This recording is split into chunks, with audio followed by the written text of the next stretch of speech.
rough on the landing. He may have to settle for the bronze.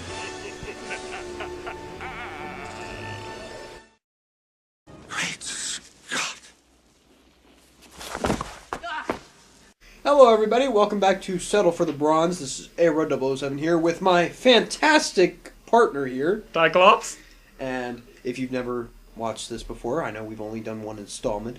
So, just to recap what we're doing here, we watch divisive movies, whether it be in terms of critical reception or audiences, or if we're doing like a big franchise type thing, if it's fanboys, we discuss the pros and cons of the movies that we watch and whether or not they're underappreciated, overappreciated, which side they really fall on. Now this time, we decided to do Back to the Future Parts 2 and 3. Mm-hmm. Now you're probably asking yourself, well, why are you doing two movies? Well, we thought, the critical reception for both of them is relatively similar, yes. I would say. And they were both filmed at the same time. So they're intrinsically linked.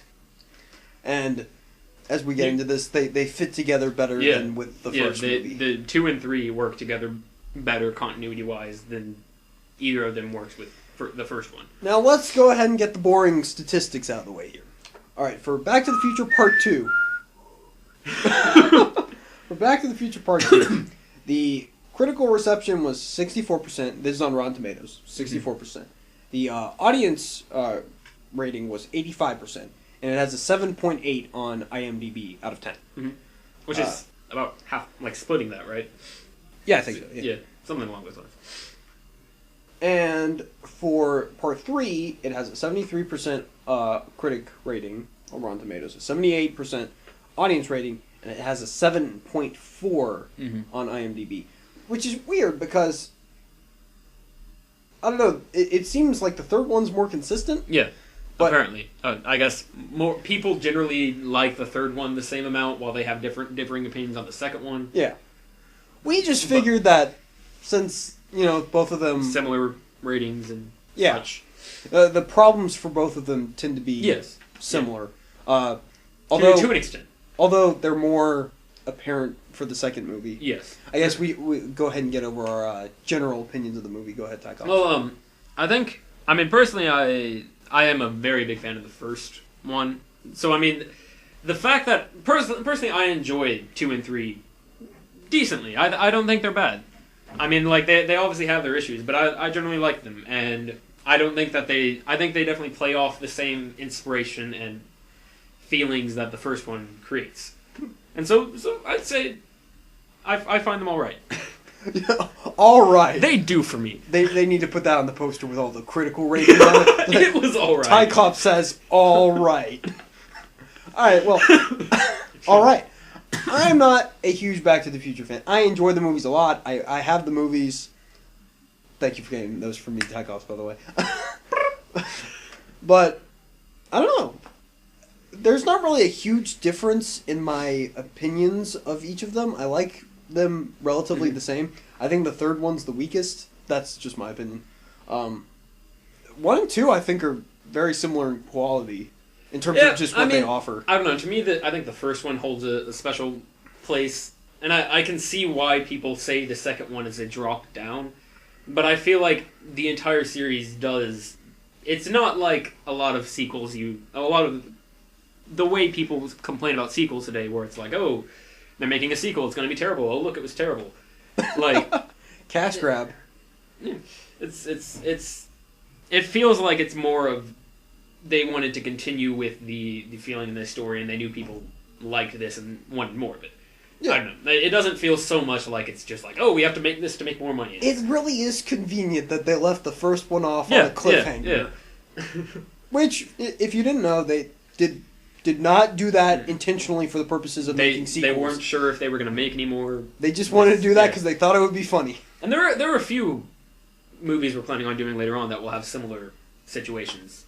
Yes. Like, specifically, later, eventually down the road, we're going to do Pirates of the Caribbean 2 and 3. Mm-hmm. And even further, once we've pretty much wasted all our other options. Bottom of the barrel. Even though I've already done commentaries on the Matrix sequels, we are considering doing those. Mm-hmm. Since all of these different franchises do it where they film second and third movie at the same time, which is a weird phenomena. Yeah, I mean, it makes sense though. It's people make the first movie and then they're like, all right, we don't know how this is going to do, and then it turns out to be a big hit. You know, it's a surprise for them. They're like, all right, let's go ahead and jump on the next two. We can continue this story. It's, I mean, I guess it's the weirdest thing is that they go ahead and make two of them. Yeah. I guess they want to get bigger and better. Because everyone needs that epic grand trilogy. Maybe. I suppose there's something to be said for that. Yeah. Okay, let's go ahead and get into acting, which is, I think, the strongest part of all the Back to the Future movies. The acting. Mm-hmm. That's the best part. I agree.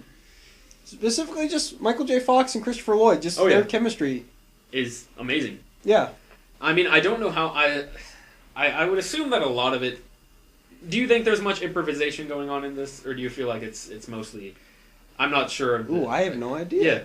Because it feels right. It feels... It's hilarious, like, banter between the two of them, and I have no idea if it's just because that's the way it was written and they happen to work perfectly for it, or if they developed those jokes because they work so well together. Yeah.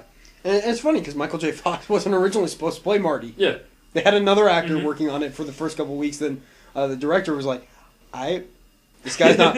I'm not trying to be rude here, but this guy's not working for me. We need somebody else. And I believe they did originally want Michael J. Fox, but he had like a contract issue with some show he was on, or that sounds something right. like that. Yeah.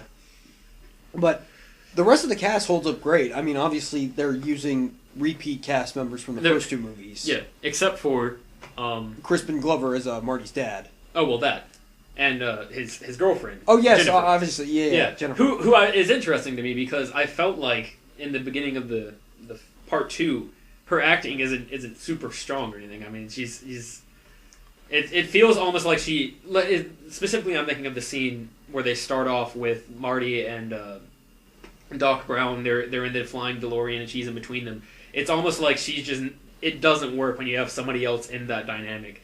And it's funny, like, I just generally don't like the acting, and it's funny to me because they like immediately put her in a coma, like right after that. She's not a major part of the story at all. It's like the thinking is, we kind of have that end of the movie scene where we have she's here, knock her ass out. No, we don't like her. But yeah, and we can discuss the Crispin Glover. Yeah, Crispin Glover, who plays Marty's dad. Apparently there was like a monetary issue. He wanted more money, and the studio and the producers didn't want to do that. Mm-hmm. So they just got rid of him. He's not in the second or third movies. And it's funny how they try and disguise that. And I don't think I would have really caught on to that either. It is one thing where if you didn't know about it, it would not be an issue. Mm-hmm. Because they do a decent job of hiding it. They make sure plot points, set it up so that he's not going to be in the movies. Yeah. Or they have one scene where I guess it's a stand-in actor of some sort, and he's flipped upside down in the future because he has like back problems or something. So it's hard to tell. So they flip him upside down and they put a bunch of makeup on his face, and you can't tell. Oh well, do you have any other comments on the actors aside from that? Because I feel like I agree. Generally, it's. I guess the only other point would be to point out the guy who plays Biff, and then his grandson Griff. Yeah. He's good. He's good, although he plays his grandson in the future in now 2015. Yes, we thought it would be perfect since it is 2015. We thought it was oddly perfect to be doing this. We can do a look back at how right they were. But he plays his grandson Griff, and he does this weird overacting. I guess it's supposed to be like what they think, how they think people will act in the future, or like a play on that, or but like just his mannerisms and how he says it's very his strange. lines. It's very strange. But I think he's a great actor. He almost feels like a villain from like the '60s Batman show. The way he's going over the top. Yeah, but I think he's a great actor as old Biff and as Biff in 1955. Make like a tree and get out of here. It's about as funny as a screen door on a battleship. Oh, he has some great lines. But you mentioned they flip some stand-in for Crispin Glover upside down and slap a bunch of makeup on him. That's actually one of the major problems with the second one that something that people complain about a lot. that it's very hard to stay in the film because there are some very bad makeup effects going on. I mean, like they vary. Some of them, it's like, oh yeah, they're older. You know that I can buy that. A lot of the effects for Lorraine, I feel like work. Yeah. Generally, and I think Old Biff works really well too. But they also have other ones. Like there's this guy that comes up to Marty and asks for money to save the clock tower, and he just looks bizarre. Like they have just plastered. Oh yeah.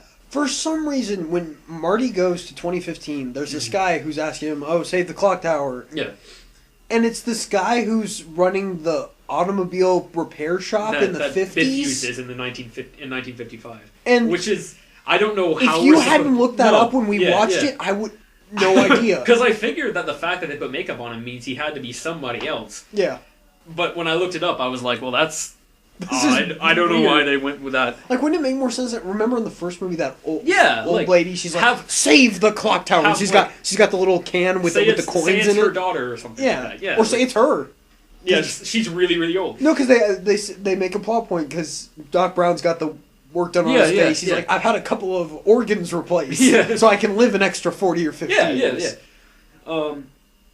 It's fascinating, and there are some very bad makeup effects. There are some decent ones. There are some very bad ones, and I can see why that is something people struggle with. Because I think it's just I've seen the second one so many times. That's the one I always run into on TV. Mm-hmm. It just doesn't faze me. I mean, now that I'm looking at it, like Michael J. Fox in the future. Oh yeah. And Michael J. Fox plays his daughter. Oh. And that's disturbing. That's something we didn't need to see. Let's just not talk about that. Not only does Michael J. Fox play his own son, he plays his daughter. There is a scene where he is playing 3 of the 4 family members sitting at the dinner table. Yeah. It's like... it almost reminds me of the from Tropic Thunder, the trailer in front where Jack Black... Fatty's Part 2. He's playing like himself. And I know that's a parody of other movies of that style, but it's just kind of weird that they went in that range for no particular reason. Yeah, what was the thinking behind that? Like, oh, the girl who's supposed to play your daughter called in sick. I'll play her. I mean, it's a weird because it's actually probably one of the better makeup jobs. Yeah. I think so. No, honestly, if I hadn't been told that was Michael J. Fox, I think I wouldn't have said anything. Probably not. But I'd have been like, she sounds kind of weird, but I don't know. Bizarre, but no, it's very strange when you know what's going on there. I think that goes with the overall one of the biggest problems with the movie is just at some points you can just see through the seams, like they just start coming apart a bit. Especially the fact that they start both of these movies start to rely more and more on these characters look like exactly like their sons. Yeah. And and I know that's another big complaint about the movie and I can kind of see where they're coming from. I like it. I think it makes it like interesting to see like all these different iterations of them and stuff. Yeah. But I can also agree that it gets a little old and it gets a little, I don't know, it's because like Marty looks nothing like his dad or Crispin Glover. Yeah, he not nothing like, but he doesn't look much like his dad. And then but his son looks exactly like him. Yeah. I think this goes with the overall tone of the movie, and it's how much you're willing to suspend. Suspension of disbelief. The movie's having so much fun with itself, particularly the second one, but the third one still. Yeah. It's not. No, it's not asking you to take it too seriously. Yeah. And before we jump on this and off the actor discussion here, I just have to throw in here. Apparently, this was also the Back to the Future Part 2 is the debut is that DBUT DEBUT of Elijah Wood. Yeah. We were just watching it and like when Marty goes into the 80s cafe in 2015 and he goes to the arcade game and he's showing how good he is and the kids go, "That's a baby's toy." The kid who doesn't talk is Elijah Wood. Which is so bizarre, because it's like, how did that even help his acting career at all? He just stands there in the corner and doesn't say a word. And wears bizarre clothes. Yeah. And yet, he's off playing Frodo in, another 10, 15 years, however long that was. Very strange, very strange. It's baffling. Funny. good piece of trivia for you there. Yeah, it's like Where was the first movie Elijah Wood appeared in? Back to the Future Part 2. Of course. No, it's Makes sense. It's like Billy Zane being one of Biff's Biff's henchmen. It's like he's the bad guy from Titanic. Although at least he has more of a purpose there. Yeah. Like he's a little more of a character. Yeah. I think he gets a few lines at least. Yeah. But yeah, that was a strange one. Anyway, should we move on to how we feel about the way they portray the future? Yeah, because you made a good point when we were discussing this. The first one feels a little bit like it makes fun of the 50s, like the culture of the 50s. The 50s is very much a caricature of the 50s, and it feels like they're trying to do the same thing with the future. Yeah, and I think it works. I think it's funny, and like the fact that they overplay some of the stuff, and the fact that some of it isn't that like far off from the way things are today. Like that's what I told you when we were watching this. I said, yeah, aesthetically, it doesn't look like our future, but a lot of the the thinking behind what choices they made is exactly the mindset. Heck, they have Jaws 17, and that's not a parody of today's like Hollywood culture. I don't know what is like Transformers 5. Yeah. The shark still looks fake. Obviously that's a great scene. Yeah. But I mean, like there are things you can see in the alley. There are like where the Marty and Doc Brown first appear, and they hide Jennifer while she's in a coma for plot reasons. You can see that there are like big packages of CDs, but they're like record-sized CDs, and I think it's funny because, like, I mean, obviously it's that's not what we have today, but it also is kind of interesting the fact that they're going for something like that where there's that much data and that sort of thinking. Yeah. Technology is the way of the future. Yeah, like. No, what baffles me is you were telling me the complaints about the movie, and I was constantly going, why are they complaining about that? But specifically with the second one, we'll move on to the third one. I know we're focusing so much on the second one, but that's the one we actually watched, like, just before this. Because we know the third one really, really well. But the second one, we wanted to refresh our mindset on. Yes. But what baffles me is the critics that go, it's full of companies, like there's much product placement. And I don't think, it doesn't really baffle me either, because that's a complaint that I think was a complaint when it came out. But you look at today, and that's, I mean, I guess maybe they're complaining that they use that to like get money for it or something. I have no idea, but there's tons of little logos on like all the technology they use, which is funny because today's like, I mean, not to get too like political or economic or anything like that, but generally today brands are everything. Like brands are how mass consumerism. Yeah, that's how you sell products. Is today. The future. And so it's funny to me that that's a complaint, because even if it was a valid complaint at the time, it's been rendered kind of like that's actually pretty close to they called what was gonna. It's just. Little things like that make me appreciate the movie more, because I'm like, wow. I mean, yeah, it doesn't look like the future, but the mindset's correct. Yeah.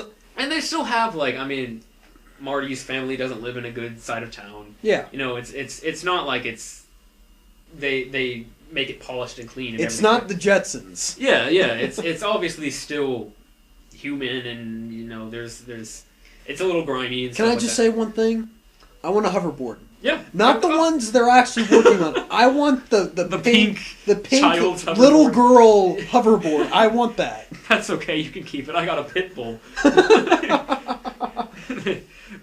That's an interesting little thing. I don't know. Where I love that whole scene, and that's really a big reason of why I love these movies, is that whole scene where Marty he does almost the exact same thing he does in the first movie, where like in the first movie there's this kid riding like I don't even know what it's supposed to be, some sort of wooden scooter type thing. Yeah. I think it doesn't have like a cart in front of it or something.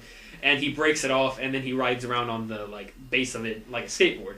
And then in this one, it's the same idea where the girl has like handlebars on it, and he breaks that off, and he's like, "Hey, I need this," and he runs off with it. People would say that's a complaint. Yeah, they would say that's lazy writing. Which, I mean, I can buy that to an extent, although it doesn't play out exactly the same. He doesn't run into a manure truck in this one, although he does at the end of the movie. They crash into a building. Yeah. But I love the fact that old Biff is standing there watching the whole scene play out, and he says, "This looks oddly familiar." Yeah. So it's like, that's what I appreciate. It's the filmmakers are willing to take that and they make it a joke. It's the movies aren't supposed to take themselves too seriously. You're not supposed to look at this like you're watching a Christopher Nolan movie. You know, like you're not. This ain't Inception. Yeah, like it's. I mean, it's time travel. You know, and if you start to analyze some of the way the time travel works, because they never like lay it out exactly, it does fall apart a little bit. Yeah. Like, I mean, we're not. It's not completely tight. Yeah. But it's still, I think, has the same. Or it's not going for that. It's going for fun. Yeah. It's going for, like, something you can enjoy without having to get too caught up in what's happening. The time travel makes sense if you don't look at it too closely. It's very much. Like, if you look at it broadly and just what they explain in the movie, like, okay, I'm willing to follow this. Yeah, the whole story is very much, or the whole movie is very much in the vein of other 80s movies of the time. Yeah. You know, like one of my favorites, Ferris Bueller's Day Off. It's that it's that kind of atmosphere where it's. I mean, obviously some of this stuff wouldn't happen, but it's still you're buying it for the experience. You're enjoying it. See, that's the odd thing we were watching this. Like, there's the scene where he goes back and he's looking at the 80s now that Biff changed everything, and he finds his dad is dead. Yeah. And it's like really dark. Yeah. And, I love the dark timeline.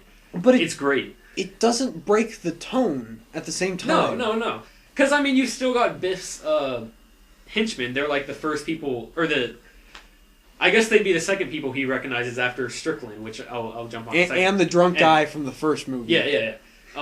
But he recognizes Biff's henchmen. Uh-huh. And, like, there's one of the guys who, in the first movie, he's credited, I think his name is 3D. And he wears 3D glasses. Yeah. And in this movie, he has, like, sunglasses that are, like... Are they... I think they're different shades, actually, if I'm not mistaken. Oh, I don't remember. And it's very funny to me that, like, they keep the same, like, they're buffoons and they just... They do whatever Biff tells them to do. Yeah, they feel very much like they did in the 55 version. Yeah. But it doesn't... They also feel darker. They feel, like... corrupted and they make you feel a little uneasy. Yeah, but it's still very much like I don't know. It's very much in the vein of the rest of the movie. Yeah, I think we've done enough talking about the second one. I think we should move on to part 3. I do want to just say a little bit more about the dark timeline and just how I think it's genius, like the way they play that off. Yeah. In general, like and the fact that. One of my favorite parts about the movie is he goes and he sees Strickland, his principal, and he's got like a ammo. What do you call that? He's got an ammo strap around him, and he's got the shotgun. And he's like shooting at the drive-by shooters. And he's going, "Eat lead, slackers!" Yeah, like it's so great. And Marty's just sitting there going, "What the hell is going on?" Like, and he when he first gets there, he tries to break into his own house because he's like, why are my doors locked? This is weird. Why is the gate locked? And then he finds out it's owned by this family that he's never seen before, and this guy comes in with the baseball bat. He looks like, or he acts like Samuel L. Jackson. He's got like, because he thinks Marty's about to like rape his daughter or something like that, and he's just like, freaking out at him and yelling stuff. I think it's great. Like they keep the same. They make it very obvious that this place is messed up. Yeah. But it's also hilarious. Yeah. And they do the same sort of thing throughout both movies really, and I love it. Yeah. Where they don't tone change no matter where they are. See, I think that's what differentiates this from the third movie. Really? We're recognizing stuff that we remember. And this isn't just because we just watched this. Mm-hmm. I mean, we would remember this stuff anyway. It had Part 2 is one of my favorite endings of all time. But Part 3, it's not very memorable for me. I mean, I can agree with that to some extent. I feel like Part 3...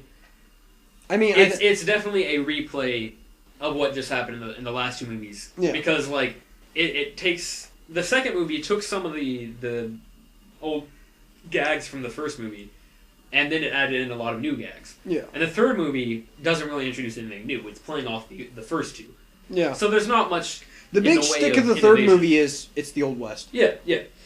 That's it. Which is still, I think it's very entertaining. Yeah. I'd watch it. any day of the week. Like, I think it's I would say fun. it's entertaining but forgettable. Yeah, I can agree with that. Like, I feel like a lot of the times people don't really mention the third one. It's the first one is great, the second one is meh. Yeah. Like, that's the way people feel about this franchise. And then they Well, what do you think of the third one? What happened in that one again?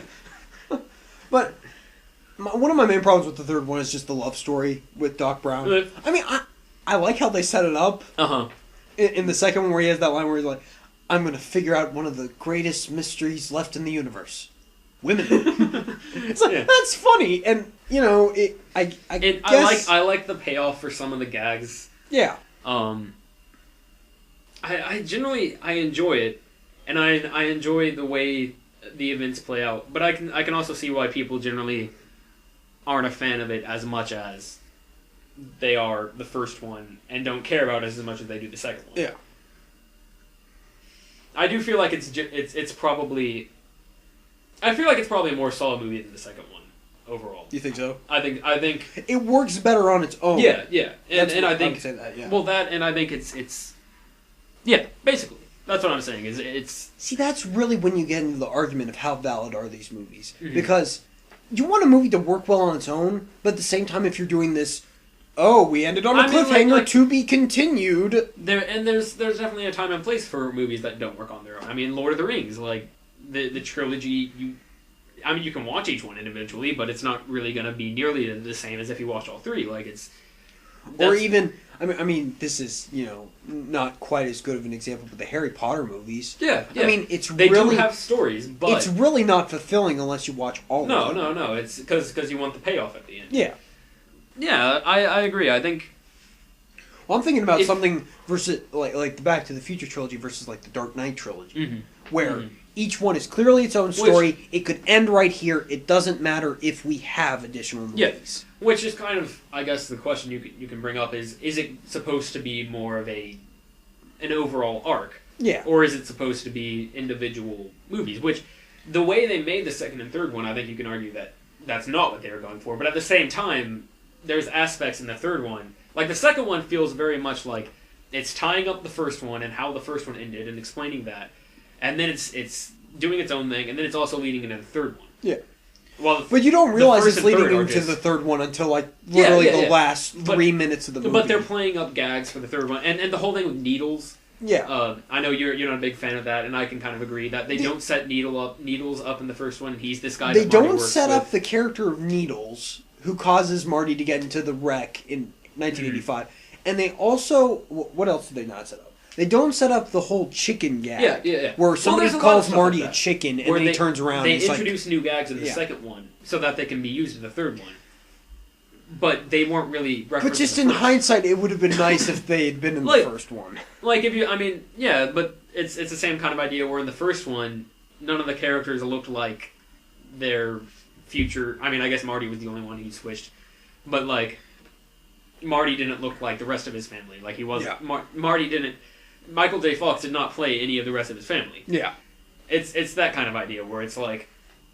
They've introduced this new thing where it's like, oh, this is the thing now. It really just matters how much this stuff bothers you. Yeah. Which I would qualify this stuff as nitpicking. I would to an extent. I think it can take you out of the movie if you're not in the right mindset. Yeah.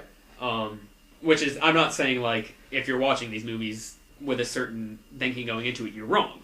I'm saying, like, you have to have a certain mindset that just kind of, like, you can't be going into it looking for a tight, solid, you know, plot-driven movie. It's there's a little of that, but it's a lot of just having fun with it. Yeah, that's one thing I was telling you when you know, you're watching the movie. It's like, well, it's not taking itself so seriously. So when it has plot holes and inconsistencies and just stuff that bothers you, you're like, well, I'm not supposed to take this as seriously, so it's not a problem. Yeah.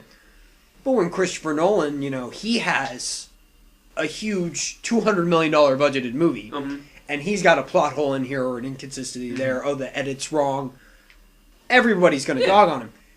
And I think rightly so in that case, because he's trying so hard. Take this seriously. Yeah. It's dark. It's gritty. You need to be thinking about it. I made a mistake. Don't look at that. Yeah, you can't... You have to... The more seriously the material wants you to take it, then I think the more valid it is for you to point flaws out in it. I agree. And I mean, I don't know. In this one, there are some things like the makeup effects and the CGI effects that you can't really get over like that. I mean, it still kind of is like a ooh. That's I'm thinking specifically like the time travel stuff. But yeah, plot wise, I feel like it's hard to really be like, oh, that's stupid. Why did they do that? Like, you've ruined the quality of the first one or whatever. Which is another thing I think that I really liked about the second one is the revisiting of the dance, the night of the dance. Some people say that's lazy. I think it's genius. Very clever. I think it's the genius. Because I mean, it could have been lazy. No, it could have been because they're purposely like, you cannot run into your past selves because that will just ruin everything. So they have to make the attempt to be like, okay, we can't find our past selves, or we can't let them see us. And I think it's great the usage of like the old footage, and it works very well. Where I love, I mean, that probably is the most solid section of the second and third movies where Marty trying to get the almanac. Marty back. is running around after like Biff, trying to get the almanac, while he's trying to avoid himself, and he's trying to make sure his self doesn't get attacked by Biff's henchman, his old self. See, this is how forgettable the third one is. We're already talking back on the second one. like it's hard to stick on the third one because the third one it's its own thing. But the third one is safe. Yeah. I feel like the second one, people will... Obviously it is risky. Some people don't like it. No. I was thinking people are like, well, they're just ripping off the first one. That's not risky, but no, the stuff they do with it. They predict the future. They, there's all this stuff like all these things that these twists on it that they try and take. Just on a technical level, trying to we got to get this scene to be stuck in with this scene. Yeah. It's crazy how well it works. Like they have Marty, he's sliding under the car, and it has the top one is his mother and him in the car. Yeah, it's amazing. Like, I mean, obviously nowadays that would be no big deal, but back then, like, it's great how even though some of the effects, the special effects might be shaky in the movie, they got that stuff down very well. Yeah. And like you hear the audio while he's in his in Strickland's office trying to get the almanac from the trash can. Yeah. That sort of thing. They keep the continuity. Oh yeah. Yeah. As a stickler for continuity, and that is what I am. They kept the continuity. I know. It's great. Thumbs up from me. Do we have any other thoughts? I mean, the score's still wonderful. Oh yeah. And one of my favorite movie scores. And to correct you from the last time, it was Alan Silvestri who did Back to the Future. Shh. Remember that. Okay? Thought it was Danny Elfman. I knew it was Alan Silvestri. Of course. Confusion. Of course. I have it on my iPod. Shut up. I can't say the same. I think these movies hold up a lot better than people give them credit for. I agree. The real question is, when you're watching these, if you do decide to watch these, do you watch them? Do you watch all three? Like, would you watch them one after the other, or is it just like, I feel like watching the second one, I'm just gonna watch that one? I think. Does it work better as a trilogy than it does as each one by itself? I think the first one, I would probably say the first one works best alone. Yeah. And then the second and third ones work better together. The second and third ones work better if you watch the trilogy. See, I think that's something we're going to find when especially if we do Pirates of the Caribbean or the Matrix movies. The second and third movies, they rely more on the story of the whole series. While the first one, it was like just a flash of inspiration. And it's hard to figure out if that's a flaw or not. No, I agree. It's a flaw in terms of, does the movie work well on its own? Sure, but I almost think the flaw is building up a movie like that and not, and immediately jumping to, for the next two installments, making them like that. Yeah. Like, not making the first one with the confidence that you can get another one made, and so making it feel that separate because it doesn't rely on. There's no cliffhanger between. I mean, there was in this case, but it wasn't supposed to be a cliffhanger. Yeah, that was just a joke. Yeah. I do think this does handle the second and third movies being linked back to the first one better than Pirates of the Caribbean or The Matrix. I think it works much better. Which obviously we'll get more into once we get there. But yeah, I think it might be a while, but we'll get there eventually. I think it does work very well in making sure the second and third ones are very much based in the first. Yeah. And the third one is probably the most separate from that, which is probably why it's the most forgettable, because it's less about time travel, more about seeing all these characters again in an Old West setting. Yeah. And a lot of the movie has already been kind of like shown to you through the gags in the second one and some in the first.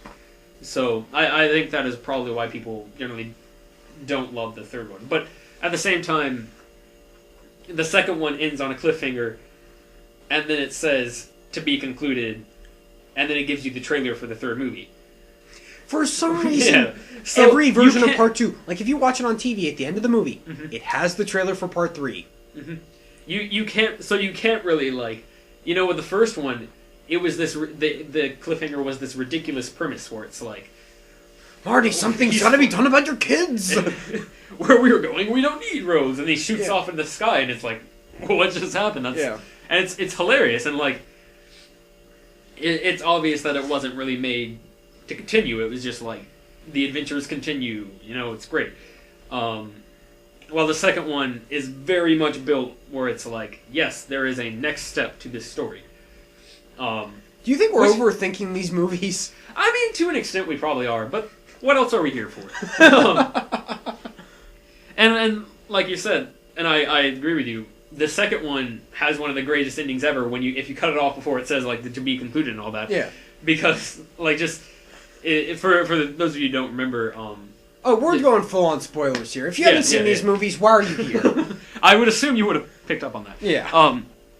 I didn't think I needed to say that, but I'm just going to say it anyway. If you don't remember, the second one ends where it ends how the first one ends, where Doc Brown sends Marty back to the future, and he's ecstatic, and he's jumping around, and he's so happy.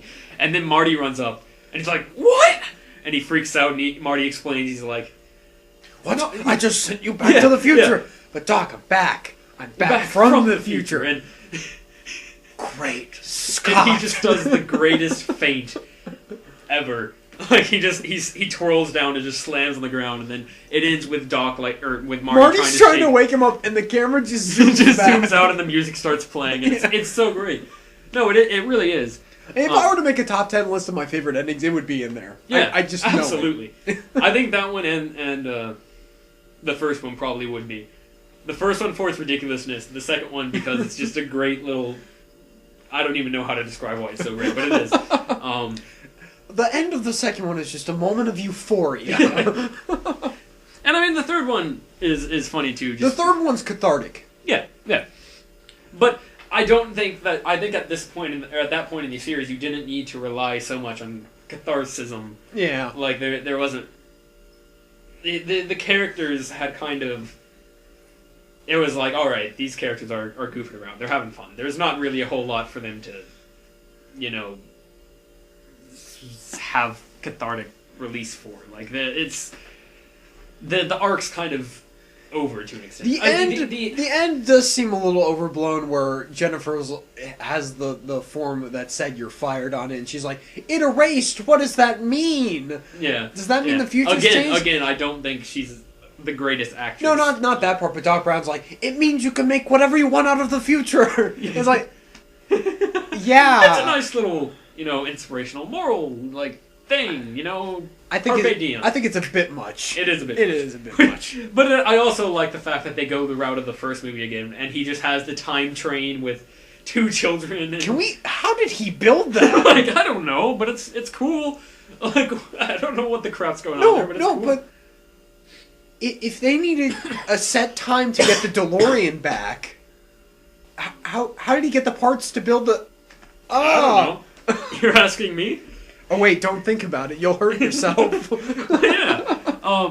But I do like the fact that it's just kind of like, let's just go crazy again. Yeah. Although it doesn't have the same effect because it's not like the things continue. Now it's just like, yeah, Marty and Jennifer go, you know, make babies and that's fun. And Doc and both of them will conveniently look like Michael J. Fox. Yes. And Doc Brown and Clara go off and make babies and have fun, and it's just kind of like, yay, okay, story's over, go home.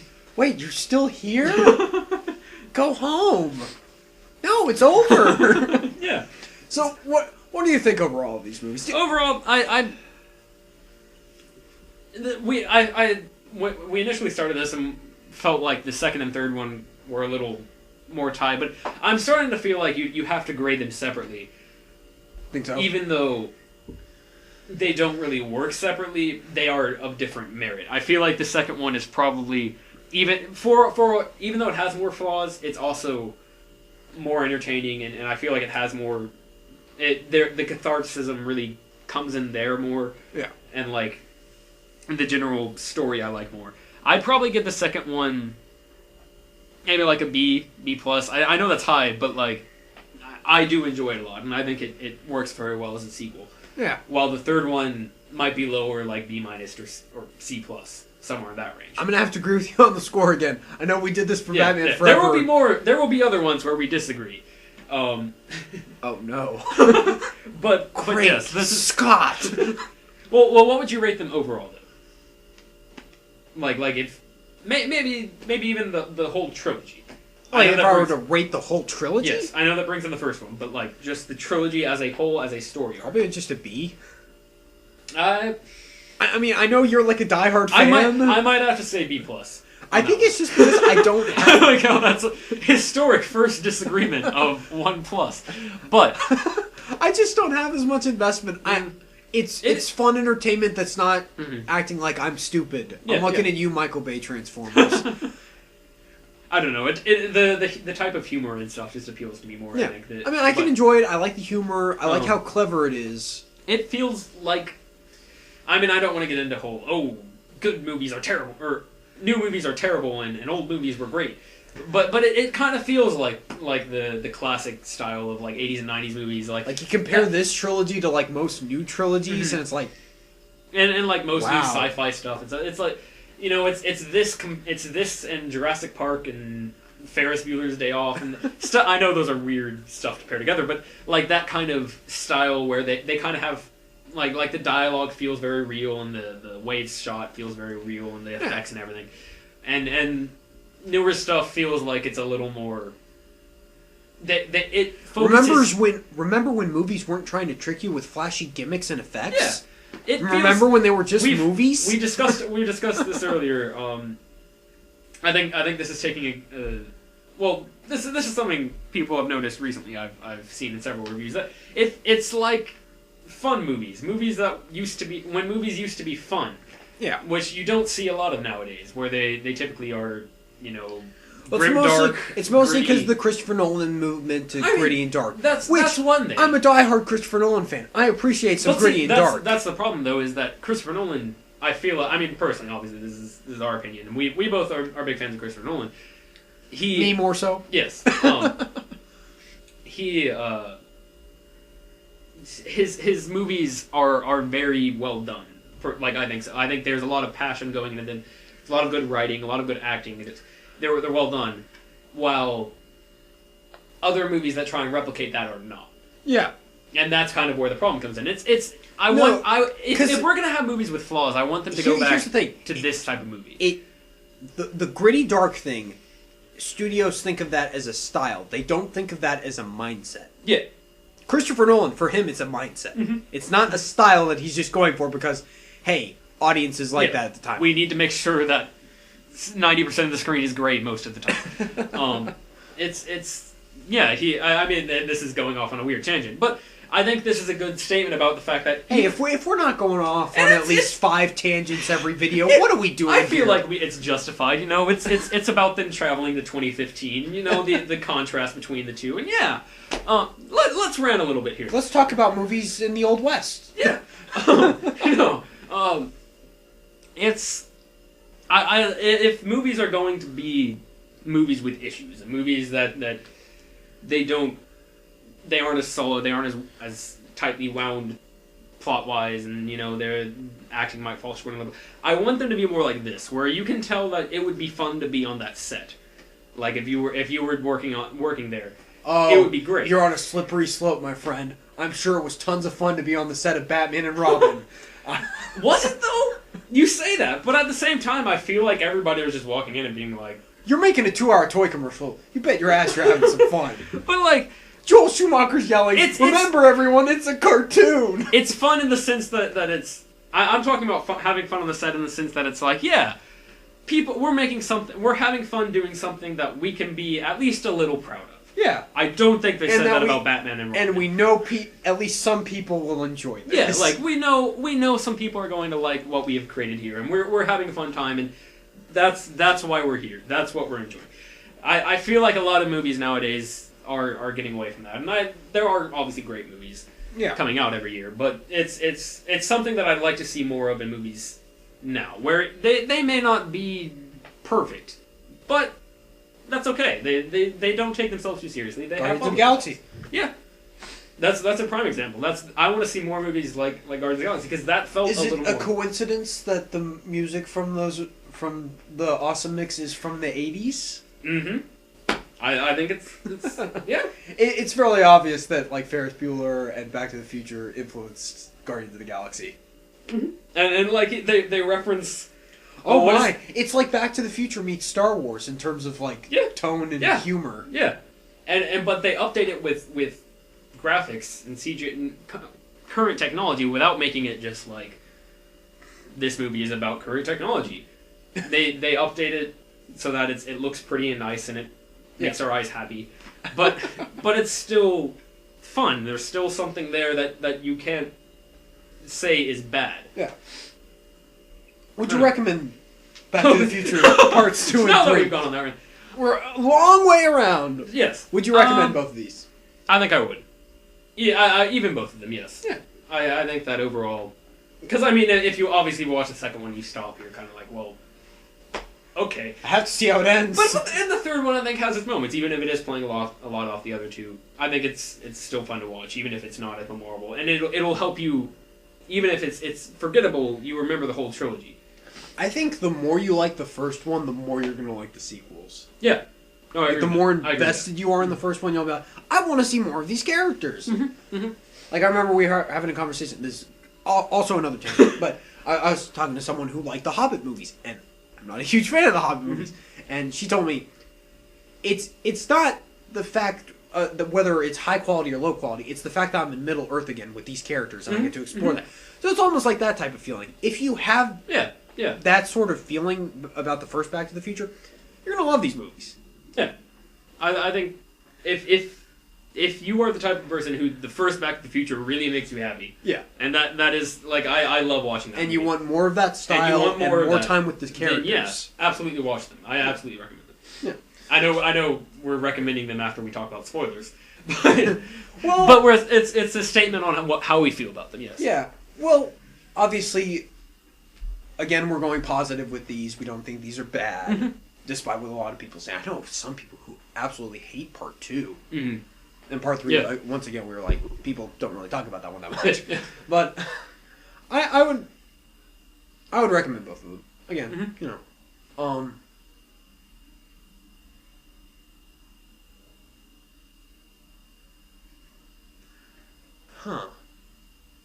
Trying to think of where to go from here. We should leave all of this in. Of course. I'm trying to think of what I was going to say.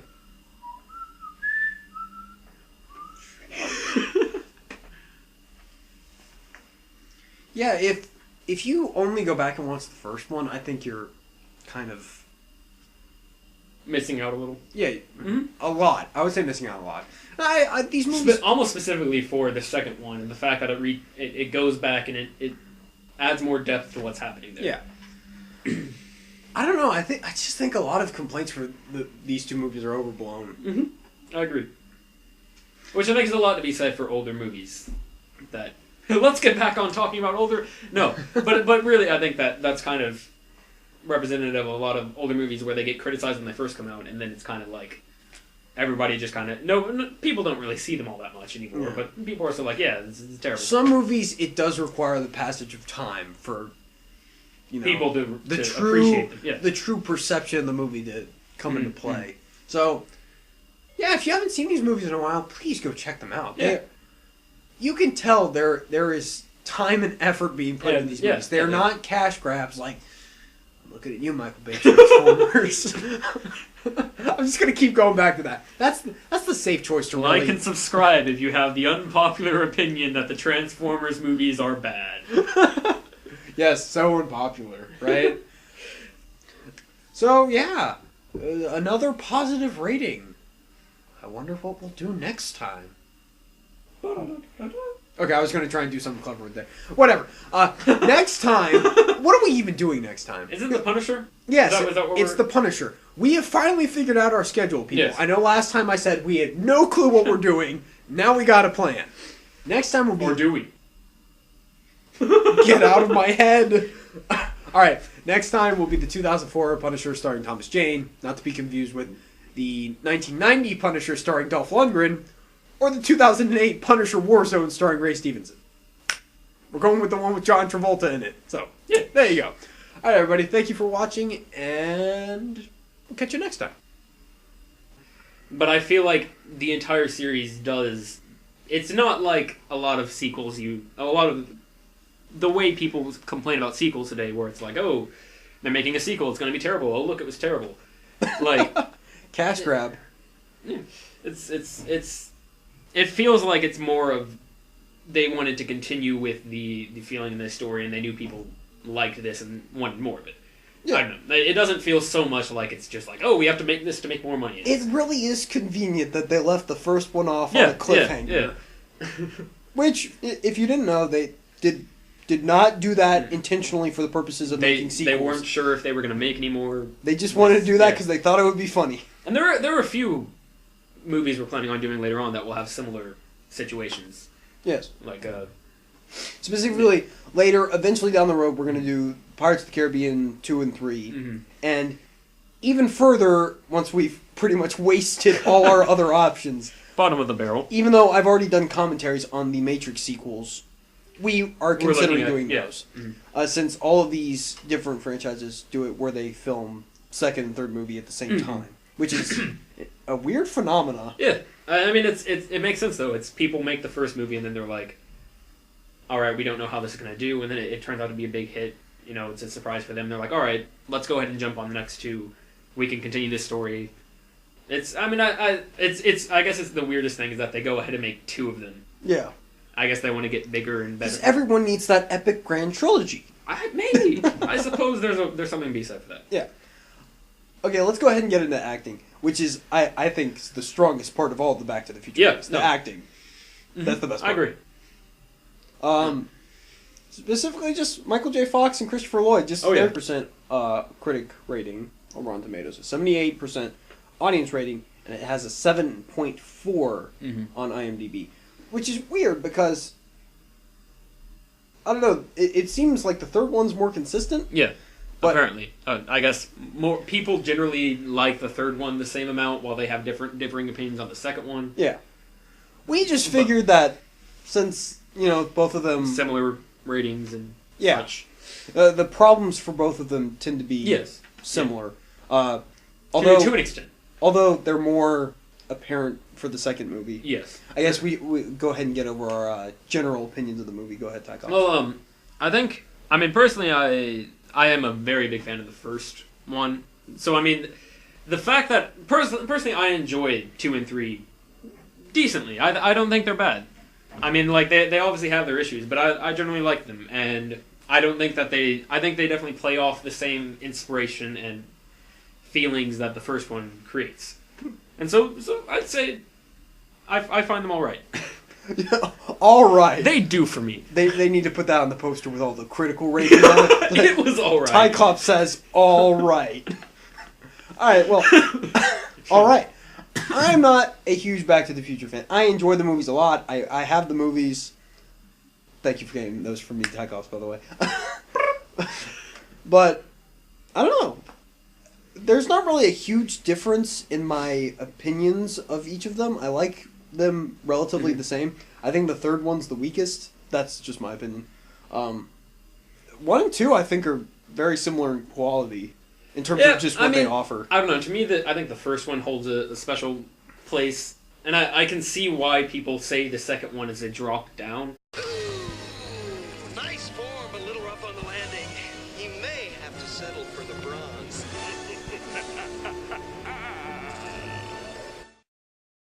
Great Scott.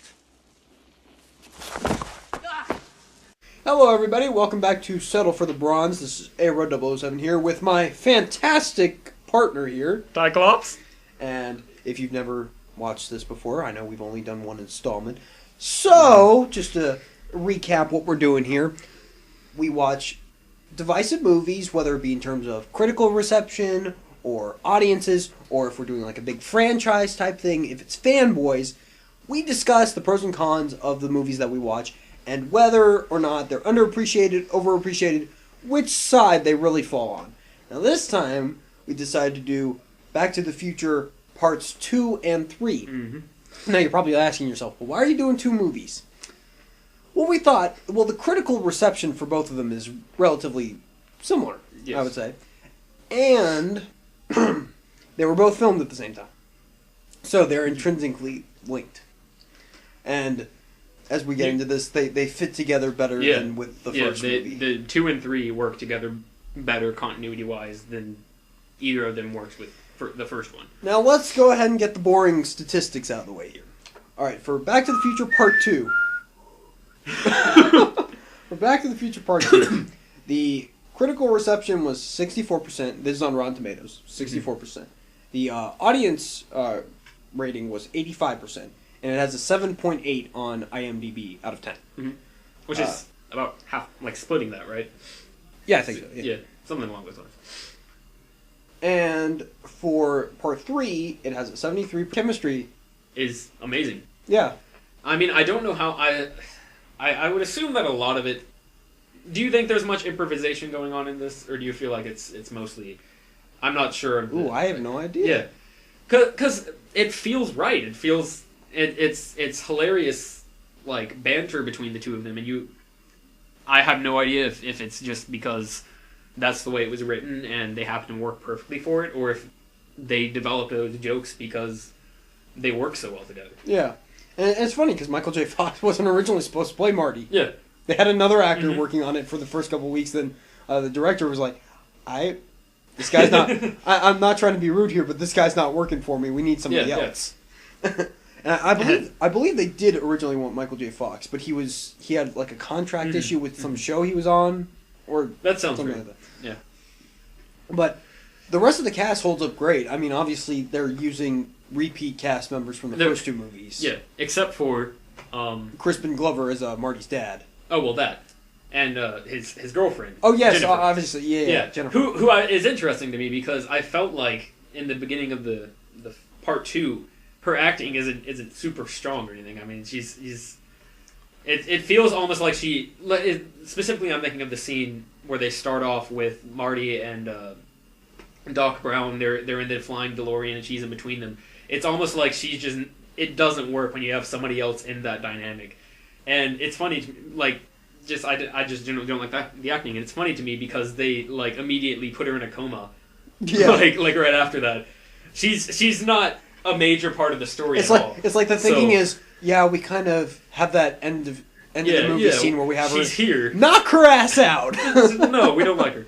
But yeah, and we can discuss the Crispin Glover. Yeah, Crispin Glover, who plays Marty's dad.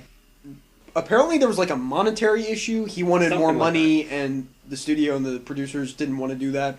So they just got rid of him. He's not in the second or third movies, and it's funny how they try and disguise that. And I don't think I would have really caught on to that either. It is one thing where if you didn't know about it, it would not be an issue because they do a decent job of hiding it. They make sure plot points, set it up so that he's not going to be in the movies. Yeah. Or they have one scene where I guess it's a stand-in actor of some sort, and he's flipped upside down in the future because he has like back problems or something. So it's hard to tell. So they flip him upside down and they put a bunch of makeup on his face, and you can't tell. Oh well, do you have any other comments on the actors aside from that? Because I feel like I agree. Generally, it's. I guess the only other point would be to point out the guy who plays Biff, and then his grandson Griff. Yeah. He's good. He's good, although he plays his grandson in the future in now 2015. Yes, we thought it would be perfect since it is 2015. We thought it was oddly perfect to be doing this. We can do a look back at how right they were. But he plays his grandson Griff, and he does this weird overacting. I guess it's supposed to be like what they think, how they think people will act in the future, or like a play on that, or but like just his satiric or mannerisms something. and how he says it's very his strange. lines. It's very strange, but I think he's a great actor. He almost feels like a villain from like the '60s Batman show. The way he's going over the top. Yeah, but I think he's a great actor as old Biff and as Biff in 1955.